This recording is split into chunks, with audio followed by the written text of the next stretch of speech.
ഓം ശാന്തി. അങ്ങനെ നമ്മൾ 16-ാം തിരുപ്പടിയിൽ എത്തിച്ചേർന്നിരിക്കുകയാണ്. ഇന്ന് നമുക്ക് ശരം കുത്തിയാലിനെ കുറിച്ച് ചിന്തിക്കാം. നിങ്ങൾ കേട്ടിട്ടുണ്ടാവും, എല്ലാ കന്യായപ്പന്മാരും ശരം കുത്തിയാലിൽ ശരം കുത്താറുണ്ട്. ശരം കൊണ്ടുള്ള കുത്തേറ്റ് ഒരാൽമരം മഹിമയുള്ളതായി മാറി.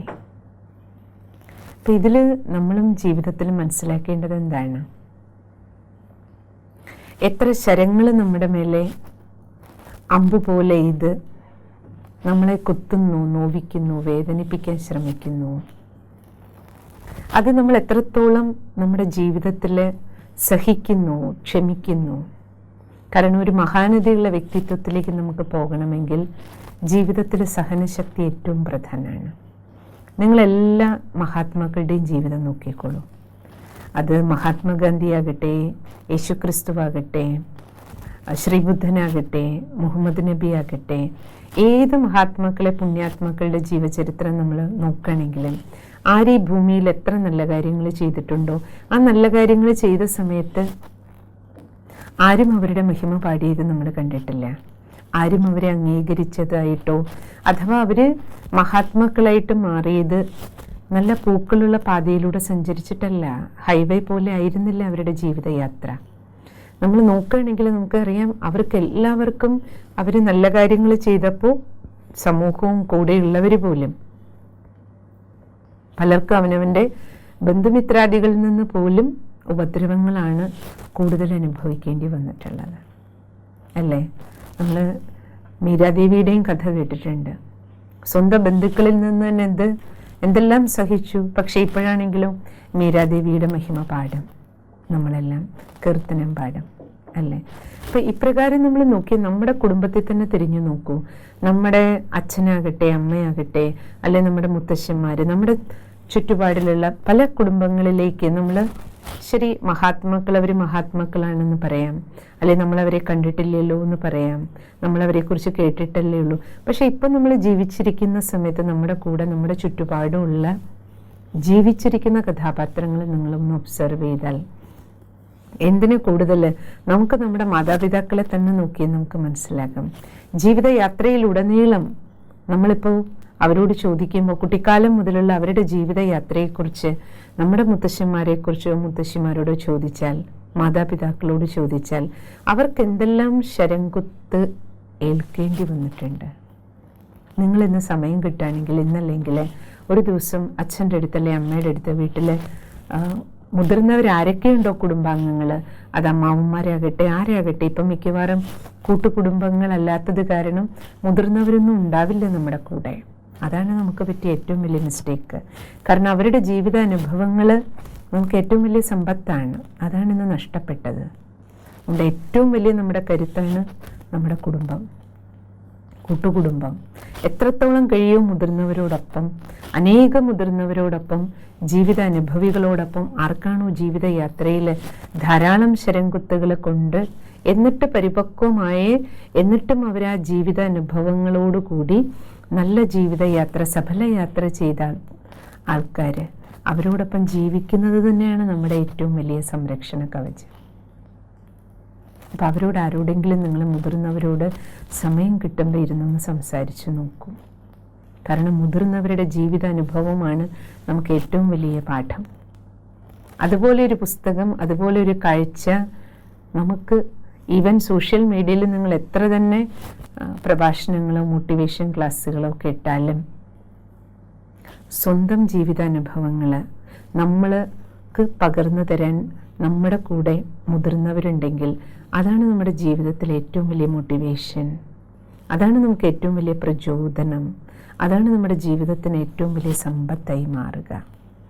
അതുകൊണ്ട് അവരോടൊപ്പം നമുക്ക് കുറച്ചു നേരം ഇരിക്കാനും അവരോടൊപ്പം സംസാരിക്കാനും ജീവിതയാത്രയിൽ അവർ ഏതെല്ലാം ടെസ്റ്റ് പേപ്പറുകൾ, ഏതെല്ലാം വിഘ്നങ്ങൾ, ഏതെല്ലാം പ്രതിസന്ധികൾ, എന്തെല്ലാം പരീക്ഷകൾ പാസ്സായിട്ടാണ് ഇപ്പം നമ്മുടെ അരികിൽ നിൽക്കുന്നത്. ആ പരീക്ഷകളൊക്കെ വന്നപ്പോൾ അവരുടെ മാനസികാവസ്ഥ എന്തായിരുന്നു, അവരെങ്ങനെ തരണം ചെയ്തു അതെല്ലാം. അപ്പം അതിൽ നമുക്ക് അനേക പ്ലസ് മൈനസുകൾ ധാരാളം അവരവരുടെ ജീവിതാനുഭവം പറയും. അത് തന്നെ നമുക്ക് ഇനി വീണ്ടും അബദ്ധം പറ്റാതിരിക്കാൻ അതാണ് ഏറ്റവും വലിയ സംരക്ഷണ കവചം. രണ്ടാമത്തത് നമ്മൾ മനസ്സിലാക്കേണ്ടത്, നമ്മുടെ യാത്ര നമ്മൾ മുന്നോട്ട് പോയിക്കൊണ്ടിരിക്കും. എന്നാൽ ചോദിക്കും, അവരുടെ കാലഘട്ടമാണോ ഇപ്പോൾ? അല്ല, സമയം മാറിയിട്ടുണ്ടാവും. പക്ഷേ നമ്മൾ മനസ്സിലാക്കേണ്ടത്, ഇന്നത്തെ കാലഘട്ടത്തിൽ നമ്മൾ നേരിടുന്ന എന്തെല്ലാം പ്രശ്നമുണ്ടോ അതിൻ്റെയൊക്കെ എത്രയോ മടങ്ങ് കൂടുതലാണ് അവർ നേരിട്ടത്. ഇന്ന് നമുക്ക് കുറച്ചും കൂടി ജീവിതത്തിൽ സൗകര്യങ്ങൾ കുറച്ചും കൂടെ കൂടി, സുഖം തരാനുള്ള ഉറവിടങ്ങൾ കൂടി, കണ്ടുപിടുത്തങ്ങൾ കൂടി, മരുന്നുകൾ പുതിയത് കണ്ടുപിടിക്കുന്നു, സുഖസൗകര്യങ്ങൾക്കുള്ള സാധന സാമഗ്രികൾ, ടെക്നോളജി വളർന്ന് നമുക്ക് കൂടുതൽ സുഖം തരാൻ വേണ്ടിയിട്ട് കൂടുതൽ സംവിധാനങ്ങളുണ്ട്. അവർക്കാർക്ക് അത് കിട്ടിയിട്ടില്ല.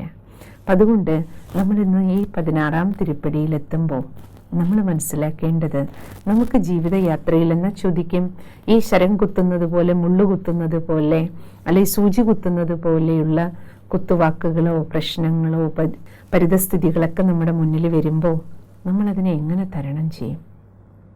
അതിന് നമുക്ക് വേണ്ടത് എന്താണ്? ഒരു കവചമാണ്. കൊറോണ സമയത്ത് നമ്മളെല്ലാം മാസ്ക് ഇട്ടിട്ടും PP കിറ്റിൻ്റെ ഉള്ളിലുമൊക്കെ വർക്ക് ചെയ്തിട്ടുണ്ടല്ലോ, അല്ലെ? നമ്മളിൽ നിന്ന് അണുബാധ മറ്റുള്ളവർക്കുണ്ടാകാതിരിക്കാൻ, മറ്റുള്ളവരുടെ അണുബാധ നമുക്ക് ലഭിക്കാതിരിക്കാൻ. അത് നമ്മുടെ രക്ഷാകവചമായിരുന്നു, ജീവൻ രക്ഷാകവചമായിരുന്നു, അല്ലേ? അപ്പം അതേപോലെ നമുക്ക് വേണ്ടത് മനോബലമാണ്, ആത്മബലമാണ്. ബാക്കി ശാരീരിക ബലത്തിന് വേണ്ടി ഭക്ഷണവും ജിംനേഷ്യവും ഇതെല്ലാം നമ്മൾ, അല്ലെങ്കിൽ യോഗാസനങ്ങളും ഒക്കെ ചെയ്യുന്നുണ്ട്. ഇപ്പം നിങ്ങൾക്ക് അറിയുന്നുണ്ടാവും, മെഡിറ്റേഷന് വേണ്ടിയിട്ട് ഈ വർഷം ഗവൺമെൻറ് തന്നെ, നമ്മുടെ ഐക്യരാഷ്ട്ര സംഘടന തന്നെ, UNO ഒരു ദിവസം ഡിസംബർ 21 എല്ലാ വർഷവും, ഈ 2024 മുതൽ എല്ലാ വർഷവും ഡിസംബർ 21 ഇൻ്റർനാഷണൽ മെഡിറ്റേഷൻ ഡേ ആയിട്ട് പ്രഖ്യാപിച്ചിരിക്കുകയാണ്. മനുഷ്യൻ്റെ അശാന്തിയും ദുഃഖങ്ങളും വേദനകളും മാറ്റിയെടുക്കുന്നതിൽ ധ്യാനത്തിനൊരു വലിയ പങ്കുണ്ട്. അതുകൊണ്ട് എല്ലാവരും ധ്യാനം പരിശീലിക്കണം, നിത്യേന ധ്യാനം ചെയ്യണം എന്ന് ബോധമുണ്ടായിട്ട്, ഉണർവുണ്ടായിട്ട്, തിരിച്ചറിവുണ്ടായിട്ട് അനേക രാജ്യങ്ങളുടെ കൂട്ടായ്മയായിട്ടുള്ള ഐക്യരാഷ്ട്ര സംഘടന വർഷത്തിൽ ഒരു ദിവസം ധ്യാനത്തിന് വേണ്ടി, ധ്യാനത്തിൻ്റെ പ്രസക്തിയെ എല്ലാവരെയും ഓർമ്മിപ്പിക്കുന്നതിന് വേണ്ടി ഒരു ദിവസം തന്നെ ഡിക്ലെയർ ചെയ്തിരിക്കുകയാണ്. അപ്പം നമ്മൾ ഭാരതീയരാണ്. ഈ ധ്യാനവും യോഗവും യോഗയും എല്ലാം അന്യരാജ്യക്കാർക്ക് പോലും പരിചയപ്പെടുത്തി കൊടുത്തത്, അല്ലേ, നമ്മൾ ഭാരതമാണ്. അപ്പോൾ ഭാരതീയരായി നമ്മൾ സ്വയം ഭഗവാൻ ഈ ഭൂമിയിൽ വന്ന് നമ്മളെ ധ്യാനം പരിശീലിപ്പിക്കുന്നത് യോഗയോഗീശ്വരനായ പരമാത്മാവ് തന്നെയാണ്. അപ്പോൾ ആത്മാവാണെന്ന ബോധത്തിലിരുന്നുകൊണ്ട് നമ്മൾ പരമാത്മാവിനെ ഓർമ്മിക്കുമ്പോൾ, ഇതിനെയാണ് രാജയോഗം എന്ന പേരിൽ ബ്രഹ്മകുമാരീസ് ഈശ്വരീയ വിശ്വവിദ്യാലയത്തിൽ പഠിപ്പിക്കുന്നത്. അപ്പം മെഡിറ്റേഷൻ നമ്മൾ ചെയ്യുന്നതിലൂടെ, നിങ്ങൾക്കറിയാലോ, ബ്രഹ്മകുമാരീസ് എന്ന് പറയുന്നത് മെഡിറ്റേഷൻ സെൻ്ററാണ്. ഇവിടെ സത്സംഗമുണ്ട്, മെഡിറ്റേഷൻ ധ്യാനമാണ് ഇവിടുത്തെ മുഖ്യ വിഷയം. ധ്യാനത്തിലൂടെ നമുക്ക് ശക്തികളാണ് പ്രാപ്തമാകുന്നത്. മുഖ്യമായിട്ടും 8 ശക്തികൾ: സഹിക്കാൻ, തിരിച്ചറിയാൻ, നല്ല തീരുമാനങ്ങൾ എടുക്കാൻ, ഉൾക്കൊള്ളാൻ, ഉള്ളിലൊതുക്കാൻ, ചേർന്ന് പോകാൻ, ചേർത്ത് കൊണ്ടുപോകാൻ, എന്തും നേരിടാൻ, എല്ലാവരോടൊപ്പം സഹകരിച്ചു പോകാൻ, വലിയതിനെ ചെറുതാക്കി മാറ്റാൻ, നമുക്ക് വിസ്താരത്തുനിന്ന് സാരത്തിലേക്ക് വരാൻ, എപ്പോഴും നമുക്ക് ഒരു തയ്യാറെടുപ്പ് ജീവിതത്തിൽ, എപ്പോഴും എന്തും ഫേസ് ചെയ്യാൻ വേണ്ടി നമ്മൾ എവർ റെഡിയായിട്ട് സദാ തയ്യാറായിട്ടിരിക്കുക. ഇപ്രകാരം നമുക്ക് നമ്മുടെ കർമ്മേന്ദ്രിയങ്ങളെ തന്നെ ഉള്ളിൽ ഒതുക്കാനുള്ള കഴിവ്, ആവശ്യത്തിന് ഉപയോഗിക്കാനും ആവശ്യം കഴിഞ്ഞ് നമുക്ക് കർമ്മേന്ദ്രിയങ്ങളുടെ മേലെ ഒരു നിയന്ത്രണം. അപ്പോൾ ഈ ശക്തികളെല്ലാം നമുക്ക് ജീവിതത്തിൽ സമയത്ത് കാര്യങ്ങളിൽ ഉപയോഗപ്പെടും. അതാണ് മെഡിറ്റേഷൻ്റെ പ്രാധാന്യം. അതാണ് അയ്യപ്പസ്വാമിയും ധ്യാനമൂർത്തിയായിട്ടാണ് ഇരിക്കുന്നത്. ഭഗവാൻ അച്ഛനടുത്ത് അയ്യപ്പസ്വാമി എന്താ പറഞ്ഞത്, എനിക്ക് ധ്യാനിക്കണം എന്ന് പറഞ്ഞിട്ടാണ് ശരമെറിഞ്ഞ് ക്ഷേത്രം, അവിടെയാണ് ക്ഷേത്രം ഉണ്ടാക്കിയിരിക്കണമെന്നാണല്ലോ ഐതിഹ്യം. ധ്യാനിക്കാനായിട്ട് പോയിരിക്കുകയാണ്. ഇങ്ങനെ നമ്മൾ ആരെക്കുറിച്ചും കേട്ടിട്ടില്ല. അപ്പോൾ കലിയുഗത്തിൽ ധ്യാനത്തിൻ്റെ പ്രസക്തി ഇപ്പോഴാണ്, ഈ 2024 UN ഇതിനു വേണ്ടിയിട്ടൊരു ദിവസം പ്രഖ്യാപിച്ചത്. പക്ഷേ ശ്രേയപ്പ സ്വാമി നമുക്ക് ധ്യാനത്തിൻ്റെ മഹത്വം മനസ്സിലാക്കി തരുന്ന മൂർത്തിയാണ് അല്ലേ. അതുകൊണ്ട് ഈ തീർത്ഥാടന കാലം നമുക്കെല്ലാവർക്കും ഇന്ന് ഈ 16-ാം തിരുപ്പടിയിലെത്തി നമുക്ക് ധ്യാനത്തിലൂടെ അഷ്ടശക്തികളും പ്രാപ്തമാക്കി ജീവിതത്തിലുണ്ടാകുന്ന എല്ലാ സാഹചര്യങ്ങളെയും നേരിടാൻ ശക്തി സ്വരൂപരായി മാറാം. എല്ലാവരും ഒരു നല്ല തീരുമാനം എടുക്കുമെന്ന്. ധ്യാനം പഠിക്കണം. നിങ്ങൾക്ക് സമീപത്ത് തീർച്ചയായും ബ്രഹ്മകുമാരീസിൻ്റെ ഒരു രാജയോഗ മെഡിറ്റേഷൻ സെൻറ്റർ ഉണ്ടാവും. സൗജന്യമായിട്ട് നിങ്ങൾക്ക് അവിടെ പോയി ധ്യാനം പരിശീലിക്കാം. നമ്മൾ കുറച്ച് ദിവസം തുടർച്ചയായിട്ട് ഒരു 6 മാസം 1 വർഷം നിത്യ സത്സംഗത്തിലിരുന്ന് എല്ലാവരോടൊപ്പം രാജയോഗ ധ്യാനം പരിശീലിക്കുകയാണെങ്കിൽ ഡെയിലി നമ്മൾ ചെയ്യുമ്പോൾ അതിലൂടെ നമുക്കൊരു കവചം, ശക്തികളുടെ കവചം അവശ്യം പ്രാപ്തമാകും. ഒരു നിമിഷം നമുക്ക് ധ്യാനത്തിലിരിക്കാം. ശ്രദ്ധ പുരികമധ്യത്തിലേക്ക് കൊണ്ടുവരൂ. ശിരസിനുള്ളിൽ തെളിയുന്ന ശക്തി സ്വരൂപ ആത്മാവാണ് ഞാൻ.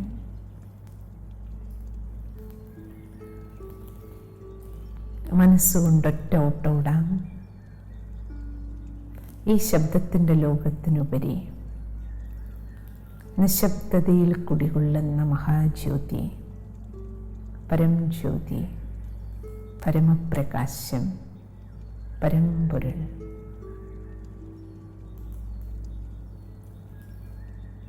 ലൈറ്റ് മൈറ്റ് ഹൗസായ ഈശ്വരൻ്റെ അരികിൽ ആ പരമേശ്വര പ്രകാശം പ്രസാദം പോലെ എൻ്റെ മനസ്സിൽ നിറഞ്ഞ്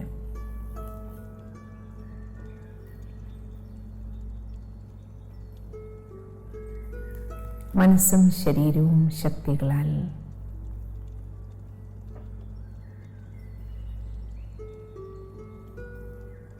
പ്രകാശിക്കുകയാണ്.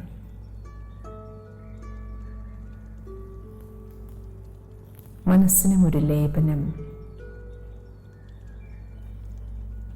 ശരീരത്തിനും ഒരു കവചം ലഭിക്കുകയാണ്. സർവശക്തികളുടെ കവചം.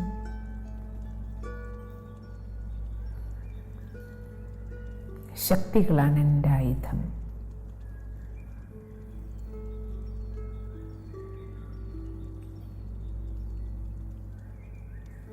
ശക്തികൾ ഉപയോഗിച്ച് ജീവിതത്തിൽ ഉണ്ടാകുന്ന എല്ലാ സാഹചര്യങ്ങളെയും എനിക്ക്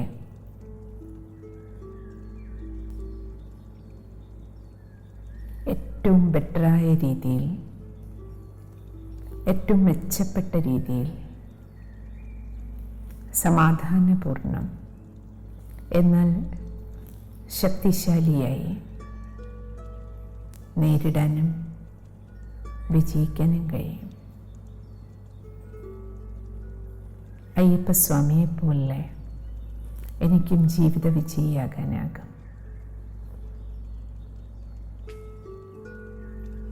ഓം ശാന്തി.